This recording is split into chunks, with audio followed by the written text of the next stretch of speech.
Like many of you here today, most of my school career took place before Google.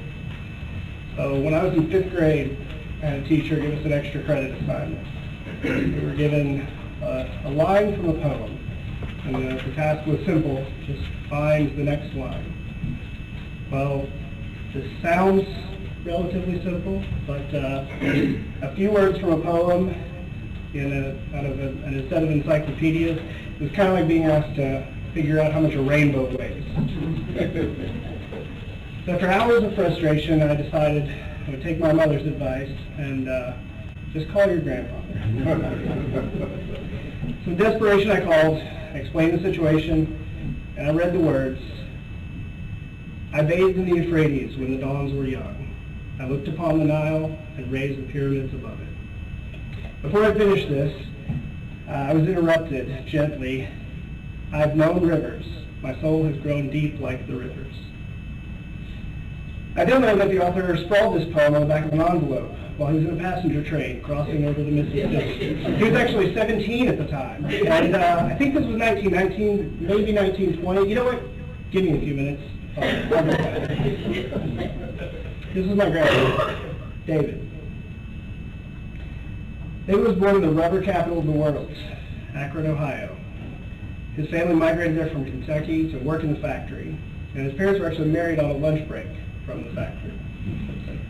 He was born into a loving family who either instilled or supported all this curiosity. Even as a youngster, David seemingly had an unquenchable thirst for knowledge. He got his first library card at the age of 4, and after a brief disagreement with the librarian, who thought there's no way this little fellow was actually reading all these books he was checking out, he began consuming knowledge. He attended elementary school in Akron until his family moved back to rural Kentucky, where he joined the Boy Scouts.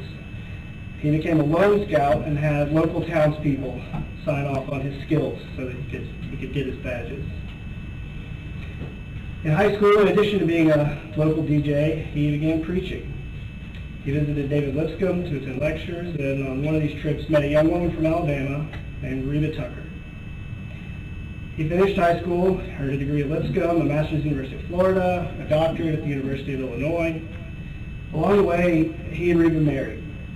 They eventually built a home here in Henderson, where they raised 3 amazing daughters, instilled confidence, curiosity, family values, and most of all, love of God.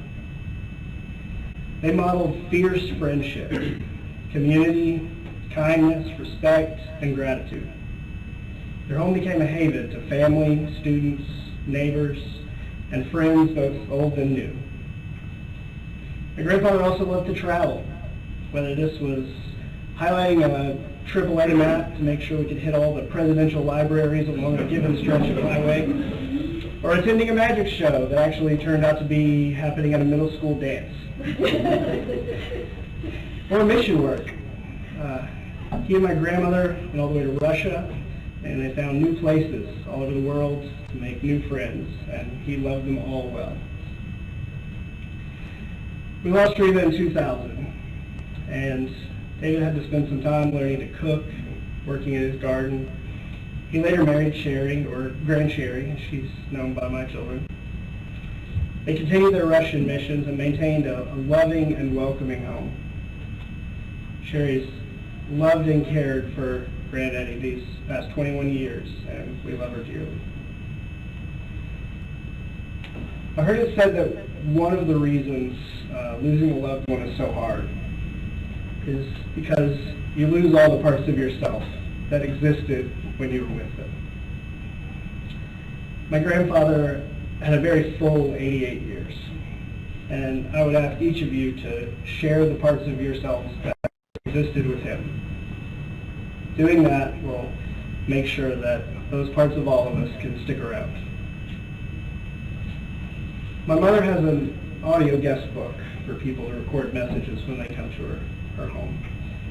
I'll leave you today with one of the last recordings from my grandfather. Love Jesus and love one another. Bye-bye.